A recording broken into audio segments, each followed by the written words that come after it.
English and Spanish, two voices, with everyone else muted, and we ask you to pray in your heart with us. Mary is the patroness of the United States, and we'd like to ask for healing for all the sick, for peace in the world, for assistance with our own very contentious elections, both local and national right now, by praying the Hail Mary. Hail Mary, full of grace, the Lord is with you. Blessed are you among women, and blessed is the fruit of your womb, Jesus. Holy Mary, Mother of God, pray for us sinners now and at the hour of our death. Amen. Everything okay with the language? Ema? Okay, keep Yes. going. Molly, we're fine. Molly, we're fine. This shows you the cover of a book I've been trying to read for the past 5 years, but I can't finish it. It's just so profoundly sad. An Indigenous People's History of the United States by Roxanne Dunbar Ortiz.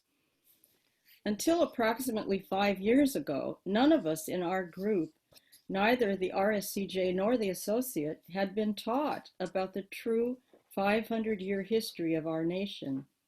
From kindergarten through graduate school, we did not hear about the doctrine of discovery. We did not hear that the United States' two biggest original sins emanated from the institutional Catholic Church, and that the Protestant ethic carried them forward by believing and teaching that European immigrants were the new chosen people. They were destined to exterminate and enslave the newfound and expendable Canaanites, as the Hebrew scriptures had described. Okay, still? Molly? Mary Kay. We have chosen to limit the scope of this brief historical presentation to the United States with a small reference to Canada, though we are well aware of the heinous, colonizing, and sinful actions carried out by the United States on our American neighbors to the south. Time constraints force us to leave these stories for another day.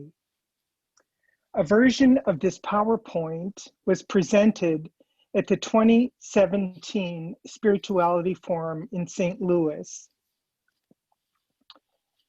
Recently, an updated version has been offered to students at two Sacred Heart schools in San Francisco. We modify the presentation to suit the audience and also as we learn more ourselves.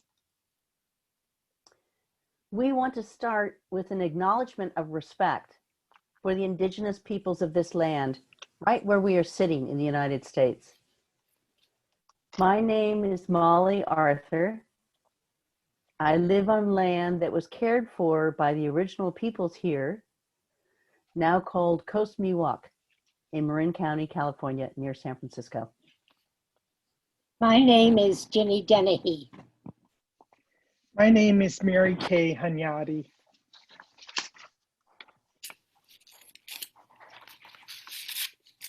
My name is Deanna Rose von Bargen.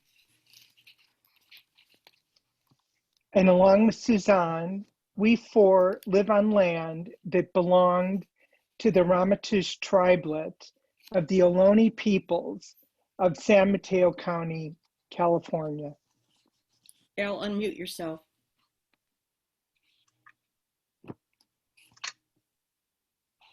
Elle, you're not unmuted.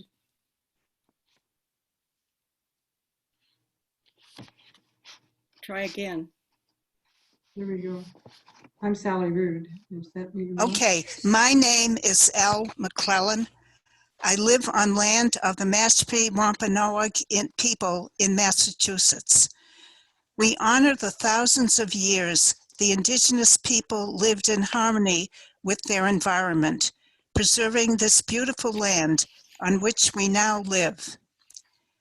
In her book, Roxanne Dunbar Ortiz claims that 15 million indigenous peoples once inhabited this land.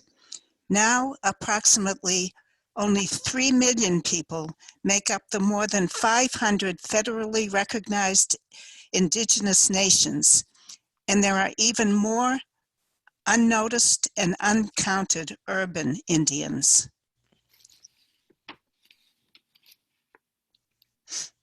Can you hear me? This is Yes. Ginny Dennehy. And unfortunately, my Zoom has just gone off. Could somebody read my piece, I can hear please? you, Ginny. We hear You're you. fine. Hear you. You can. Yeah, my Zoom is off. No, Read. it's not. We can see you and hear you. Read. You can read. Oh, okay, only me. The author's personal family history is typical of many. Dunbar Ortiz's mother, most likely Cherokee, grew up orphaned. Her Irish father had been alcoholic, so Roxanne's mother was often homeless and neglected as a child. Picked up on the streets in Oklahoma, she was placed in foster homes where she was abused, expected to be a servant, and would run away. When she was 16, she married an 18-year-old who was also a high school dropout. Roxanne was their third child. She grew up without much exchange with Native people. Her mother was ashamed of being part Indian and died of alcoholism. This verbal picture gives texture to the pall that hangs over many indigenous peoples in the United States. Even as those who remain heroically strive to rise up to reclaim their native cultures and pride that has been stripped from them.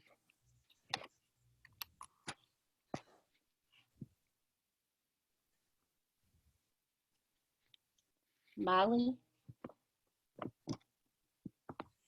It should be working. Here's Oren Lyons, our Revere elder and faith keeper of the Turtle Clan.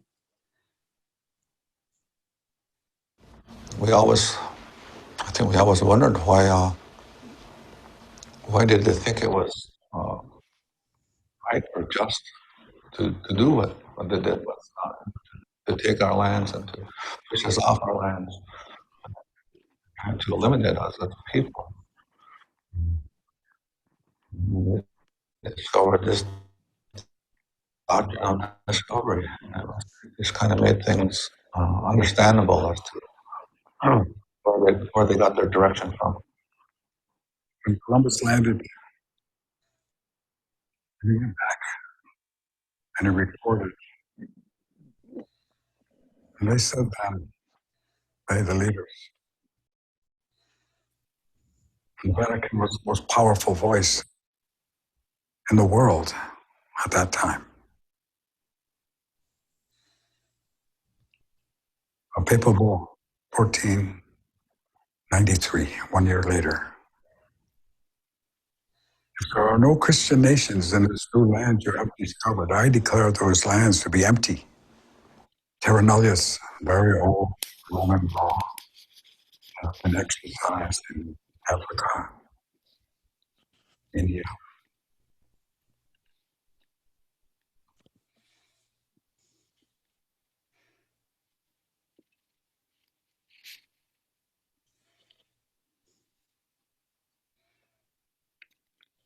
Click play, Molly.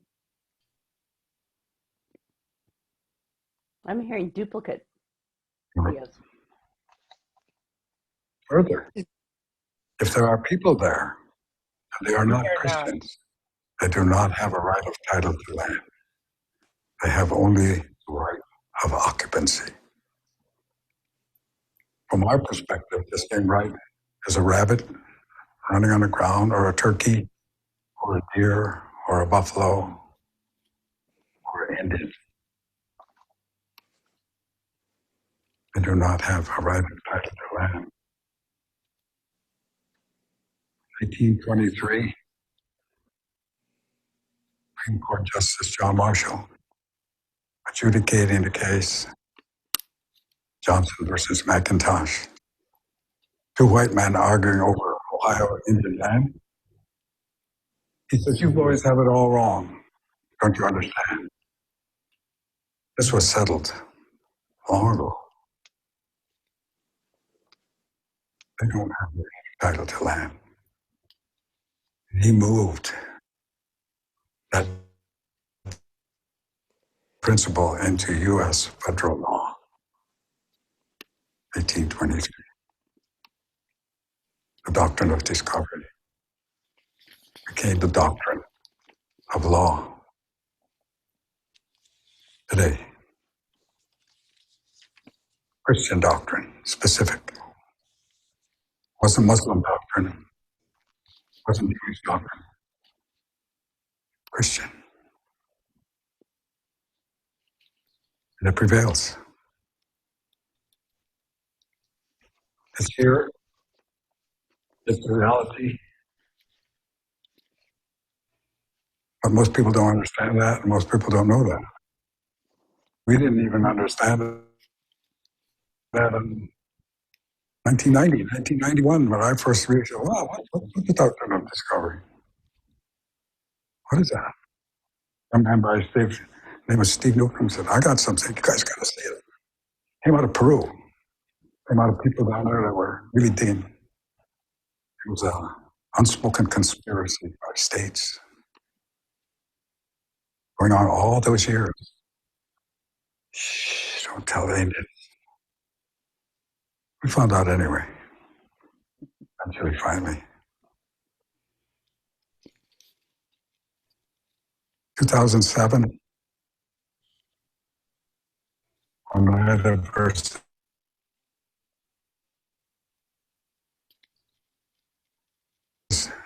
New York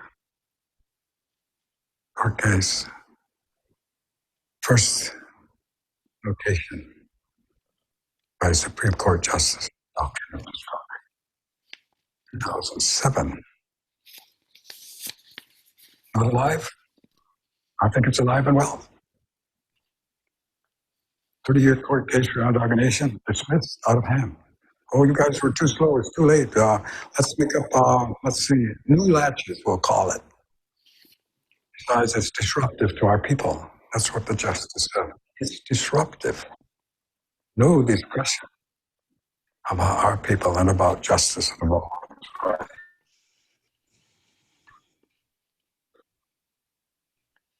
American people don't know about this. It's time to learn. It's time to learn because it's going to take all of us. It's going to take all of us. And I would be very, very, very careful about stamping out the last place that's holding the line the hardest. Haudenosaunee said the nation that's holding the line hardest for the common good, for the good of all, for the future.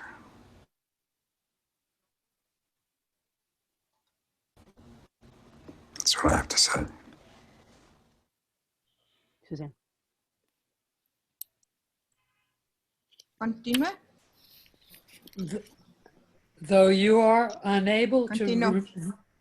Thank you. though you are unable to view the tiny print on this timeline, the dates stand out as important landmarks in the U.S. government's incorporation of the doctrine of discovery into its own legal system.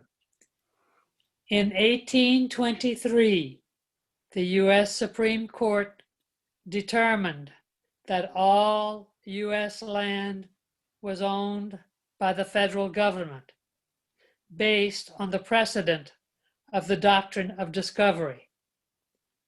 This is still true today.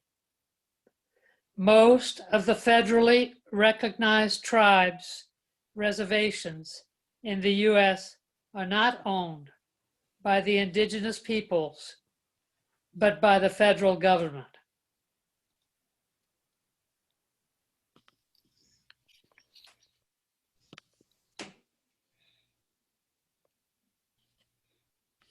We begin then with the papal bulls of the 15th century. When explorers learned that they could circle the globe without falling off the edge of the world, lands that were previously undiscovered by Europeans came into view. Pope Nicholas V encouraged these explorers to invade, search out, capture, vanquish, and subdue all Saracens and pagans whatsoever, and other enemies of Christ wheresoever placed, and the kingdoms, dukedoms, principalities, dominions, possessions, and all movable and immovable goods whatsoever held and possessed by them, to reduce their persons to perpetual slavery, and to apply and appropriate to himself and his successors the kingdoms, dukedoms, countries, counties, principalities, dominions, possessions, and goods, and to convert them to his and their use and profit.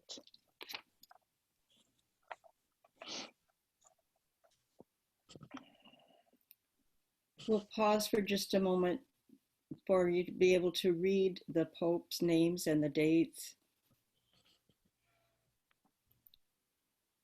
These three edicts listed here served as the foundation and justification for the doctrine of discovery, and set in place a catastrophic chain of events for indigenous peoples, both of the New World and of Africa, all in the name of empire expansion and religious righteousness.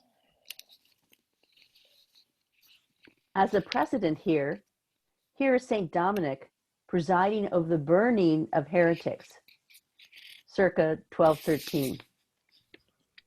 The Inquisition lasted roughly 700 years, and the last person executed was in 1826, not so long ago, in Spain. So this phase of brutalization seemed just a part of the arc of the history of Christianity, that neither the California missions, often described as concentration camps, nor the injustices to Africans held as slaves would have been unexpected from those who had perpetrated the Inquisition in Europe, where baptism had been forced on non-Christians. The slave trade.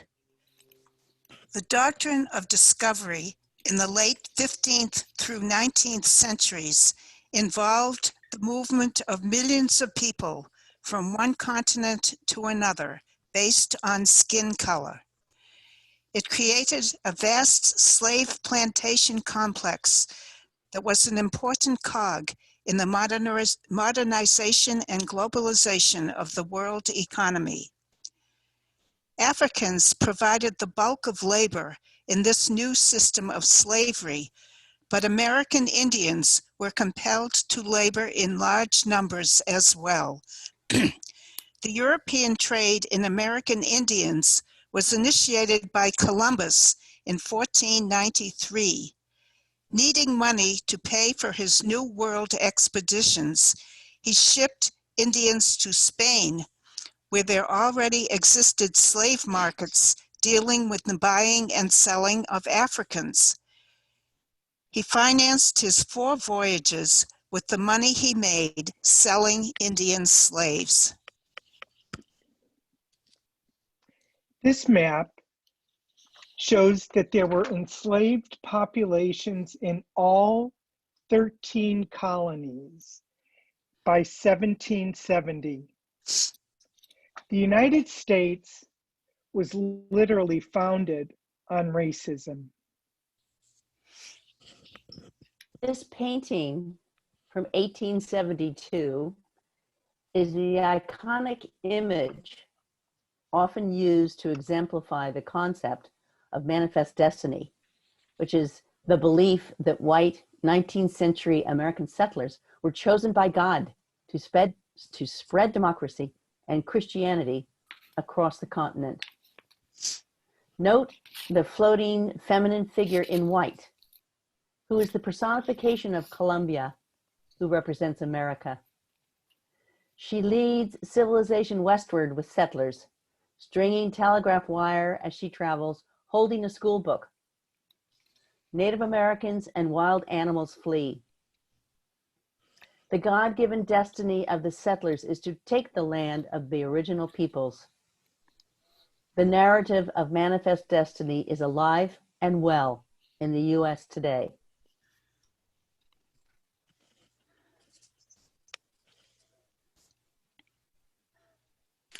From the time the Europeans arrived on North American shores, the U.S. government authorized over 1,500 wars, attacks, and raids on Indians, decimating their populations from nearly 15 million to fewer than 250,000 by the end of the 19th century, plus death by diseases brought by Europeans are too many to describe.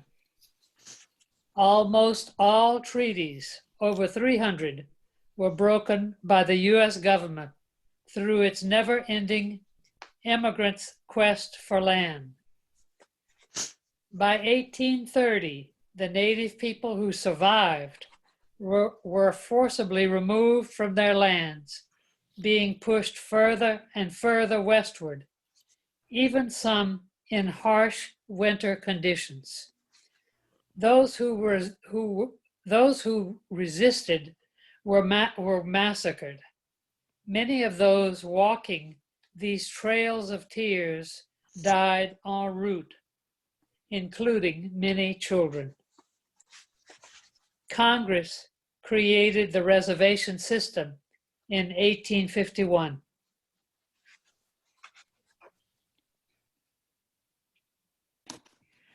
The photo on the right is a mound of buffalo skulls. Largely during the 1870s, a plan was devised to starve the tribes into submission by killing the buffalo of the Great Plains. The hides were sold by private industry and the carcasses left to rot. The government's best hope of controlling the Indian was to make them poor by the destruction of their stock and then settling them on the lands allocated to them. The native peoples from the Midwest and from the Northwest used to meet each other on the Great Plains for seasonal buffalo hunts. The indigenous peoples, after thanking the animal for giving its life, used every part of it for aspects of their life. Examples were tent making, clothing, food, fuel, medicine, paint, containers, cooking vessels, arrow tips, bowstrings, ornaments, tools, eating utensils, and toys.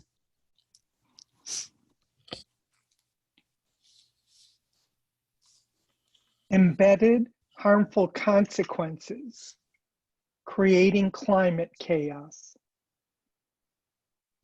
Colonization treats both people and the land as disposable. This photo is of the Alberta tar sands extraction site, and it's one of the most egregious sites of ecocide on the planet. The earth itself is exploited for profit by the few in power. Violence against the earth begets violence against women. The colonial values of patriarchy and capitalism exploit the land, and exploit our women. This beautiful young woman is Melina Labucan Massimo, a Lubicon Cree environmental activist. Her tribal lands are the Canadian tar sands that we just saw. She has lost a sister and a cousin to violence. She says, the systems of patriarchy, capitalism, colonization, and imperialism are based on a system of power and dominance. When you have these types of systems governing the way a society lives, that's how people are being treated on the ground. That's how the earth is being treated. Indigenous people have always known that. Our relationship with Mother Earth is an attempt to be reciprocal. The cycle of life, you know, the give and take.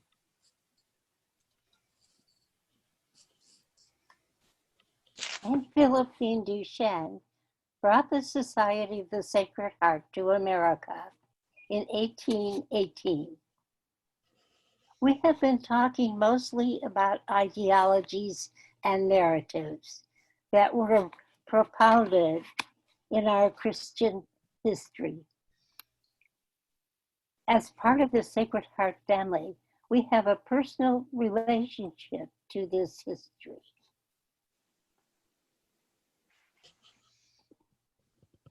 RCJ originally established schools in Louisiana, Missouri, and Kansas. At this Louisiana school, the RSCJs were given, as well as owned and bought, enslaved African people.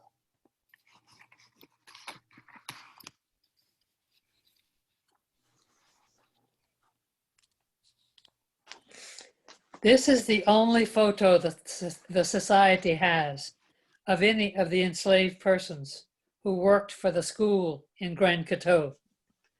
Liza Nebbit was given to the sisters as an orphan child by the local bishop. Philippine and her 4 RSCJ companions came from France to fulfill Philippine's dream of ministry with the Indigenous. The dream got somehow sidetracked for many years by the directives of the bishop in charge. He needed French-speaking sisters to set up schools for girls of the French immigrant families. By then, all manual work in this part of the colonial South was done by enslaved persons. Thus, the RSCJ became reliant on enslaved African families to make the bricks for building their schools and to do all the field and in-house manual labor for the running of the boarding school. By the mid-1830s, even though the Pope had spoken out against slavery, an American bishop decreed that in the US, it was morally acceptable to hold enslaved persons so long as one did not sell them. Clearly, the decision concerned the pressures of the firmly rooted economic system then in place. The harvesting and processing of cotton had become the main industry. Some 200 years later, the RSCJ tracked down as many as possible of the descendants of those who had been enslaved at our schools in the colonial South and invited them to gather in 2018, the bicentennial of Philippines' arrival. They had been traced through preserved baptismal records. Proper gravestones were finally erected and names carefully recited in a moving ritual planned by the descendants themselves. The tombstone reads, enslaved persons of the Convent of the Sacred Heart, Martin and Miley Hawkins, Eaglin family, Jacobs, Phillips, Emily. The words on this photo read, "Lest we forget, we know who we are and whose we are." These generous descendants are now assisting our Sacred Heart family to overcome structural racism within the society institutions, as well as within our personal lives. Two sisters of Notre Dame de Namur, Sisters Patty Chappelle and Anne-Louise Nadeau, are facilitating a working group. The group is composed of descendants and other Sacred Heart family, including rscj associates, alums, faculty, co-workers, and provincial staff. Both facilitators are skilled in anti-racism work. Please pray for all of us that we may be able to move forward by the grace of God, our own hard internal work, and the help of our capable assistants. In the United States, besides our own unconscious racist attitudes, there are so many senseless murders and unjust incarcerations, as well as classist disadvantages in education and in hiring and wage practices based on skin color.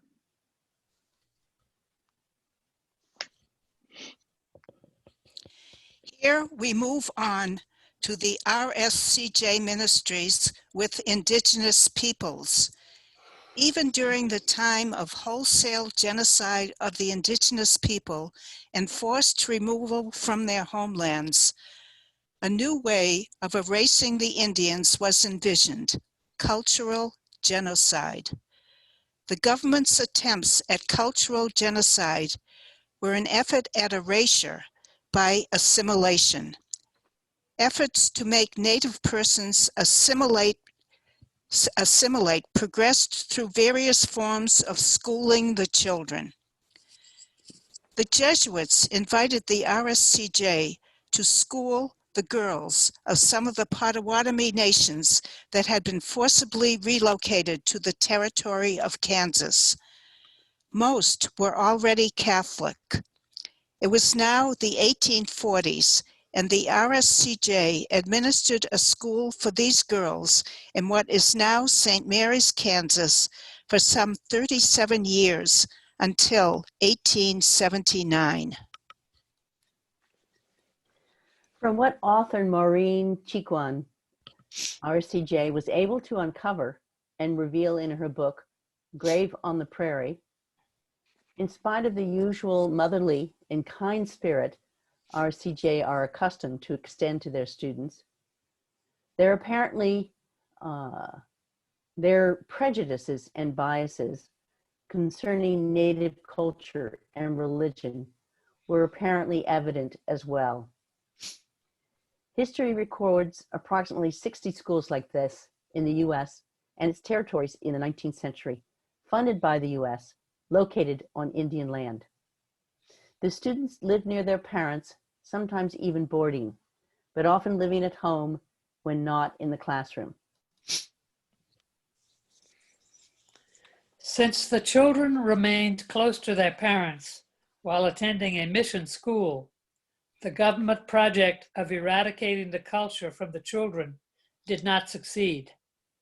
And thus, after the rscj school at St. Mary's closed, began the final and very cruel era of government boarding schools, of which some 365 across the country have been discovered, some lasting until 1970 and beyond. An example is the first of these set up in Carlisle, Pennsylvania, on the model of a penal institution. those set up in Canada called residential schools. In both the US and Canada, several of these schools were administered by religious congregations of priests, brothers, or sisters, both Catholic and Protestant. As far as we know, no rscj were involved in these later schools.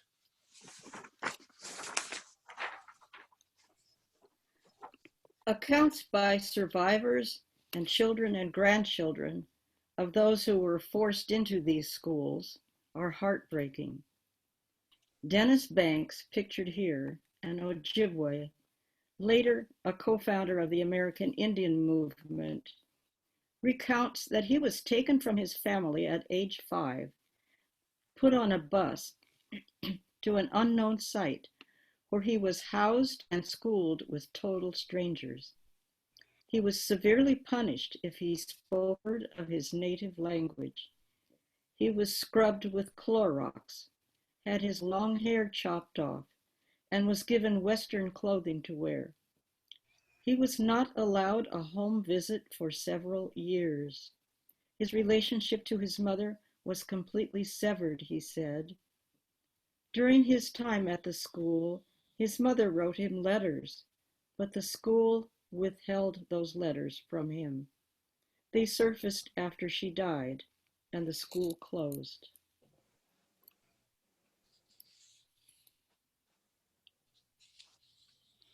One school had several dark dungeons in which children were placed in solitary confinement for a day or overnight for some infraction.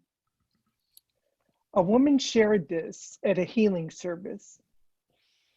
The woman said that when she was a child, her mother, who had been to a government school, used to lock her in a closet for hours in their own home, a punishment for disobeying.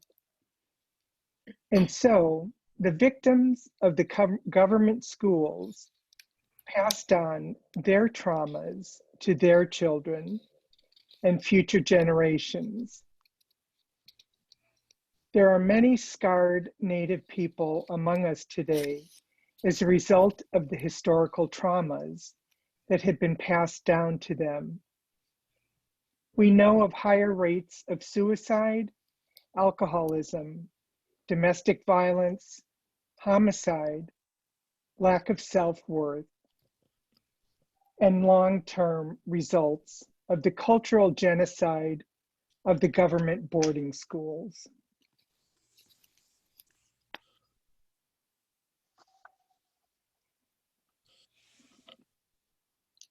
We also hear of efforts to heal, to give moral support, and great reservoirs of resilience.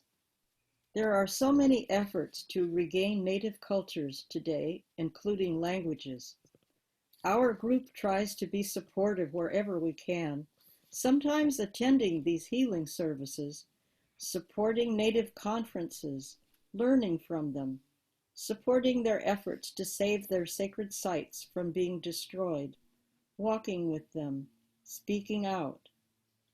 This photo is from the Potawatomi Trail of Death commemorative 600-mile journey in which members of the Sacred Heart family, including myself, participated in 2018. I recently lived on a reservation in Southern California, and I asked some of my Indigenous friends, how can we Catholic sisters be with you now?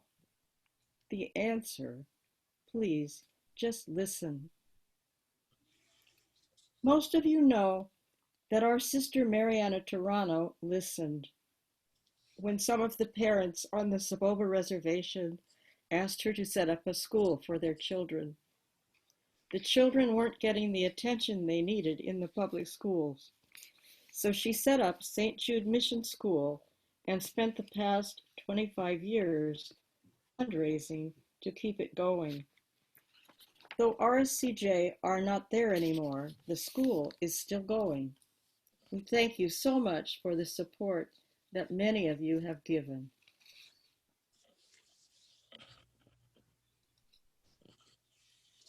This story by Winona Duke could be a call for us to see redemption in an expanded way.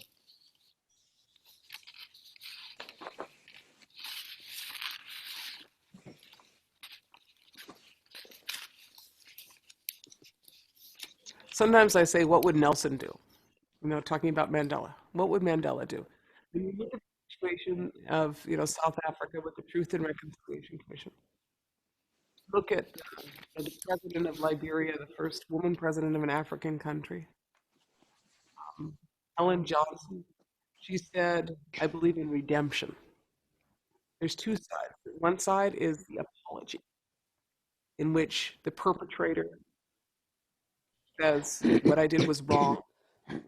I would like to make amends to you. That has not happened. And the other side is the offer of redemption. Because as Mandela said, is that the perpetrator also carries this weight of the crime and becomes his own victim in that dynamic of having done something egregious. So in that guilt, the perpetrator is not healthy. The process of apology and redemption, or forgiveness, is a mutual healing process.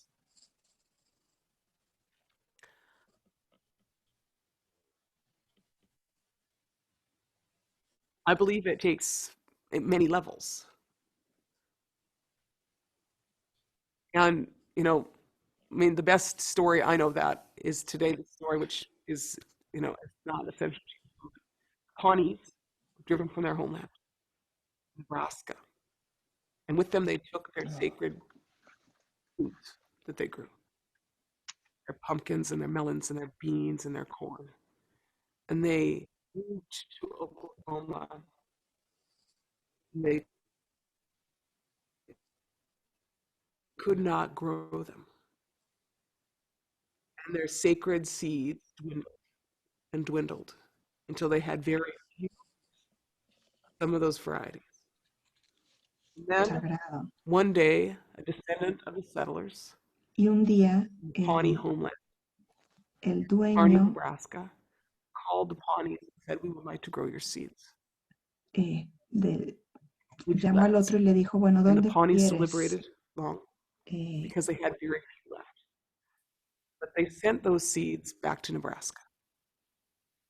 And the seeds flourished. And what the Pawnees told me was that the seeds remembered the land they came from. There was both an apology and a redemption. And 2 years ago, they had a Pawnee homecoming, welcome home Pawnee days, Pawnee, Nebraska, and 8,000 people came to welcome the Pawnees home. And so in that story, you have that corn is more than a food. It is a history. That seeds have spiritual meaning, and that corn in itself, though, needs relationship to humans. Have the loss of that sacred relationship, and the need in itself of those seeds for their land. And then you have people who make history.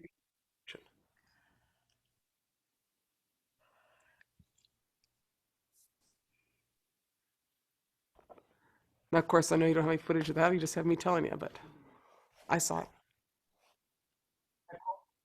And, I mean, it's the same thing as the Wintu story.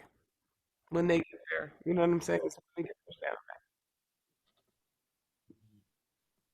that's why I want to talk about that story because that's what I see.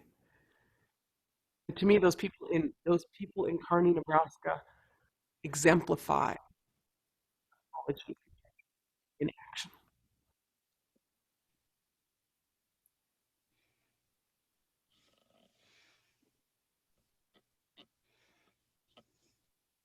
strive for redemption in the context that Winona LaDuke so movingly narrates and brings me to tears every time. I look to the charism of the Sacred Heart to inspire me, and to my spiritual companions to guide me in a broken, open heart way.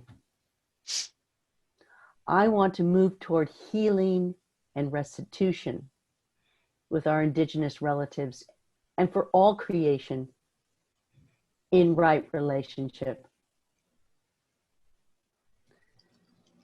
Blessings for all the children of the Sacred Heart, your children who you teach, our children who we birth, so the future generations may thrive and flourish and be called blessed. Amen. Amen. Amen. Amen. Oh, I know that if this is the first time or the second time or even the third time you're hearing this, it can be and should be overwhelming. And part of why we present this is to begin the conversation, to help us look more deeply. Well, in this country anyway, I don't know about everybody else's countries, to look at the racist foundation embedded in this country. And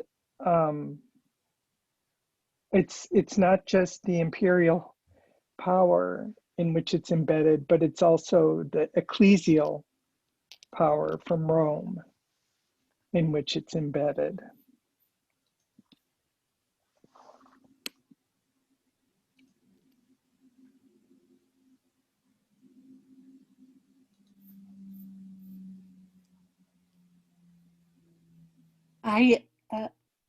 I still am totally shocked by the fact that the church seems to not even recognize what this is all about, or seems not to want to do anything to take a look at it. Attempts have been made, and I don't know what it will take to get even Francis to be able to really take a look at this sufficiently hard to be able to want to acknowledge it, let alone make amends for it. I can't understand how prelates can make the decisions to say that peoples who occupy other countries are nothing, are slaves, have nothing, and can allow the white person from the European countries to come in and dominate the land of the Indians in the United States. Say briefly that I've been able to do some work, and Deanna Rose and I, and all of us have been able to do some work with the Amamutsan Ohlone tribe. And just along the theme that Mary Kay and Ginny are saying is that, they have worked so hard to get a response from the church, from their bishop, from the local conference, from their priests, from the Pope directly. And I met them and we were invited to go to one of their wellness meetings. And I just have to say, my message to him was, Val, stick with the women. Stick with the women in the church. Yeah. And he's invited us to participate with him. He has said we're in mutual healing. I finally realized that truly is what the offer is, as Winona LaDuke said. This is mutual healing from all sides. And the hope and the beauty of that offer to be in right relationship with those who've received the harms and perpetration in our name, in our lineage, in our history, so that we can be together working for healing is transformative and full of grace.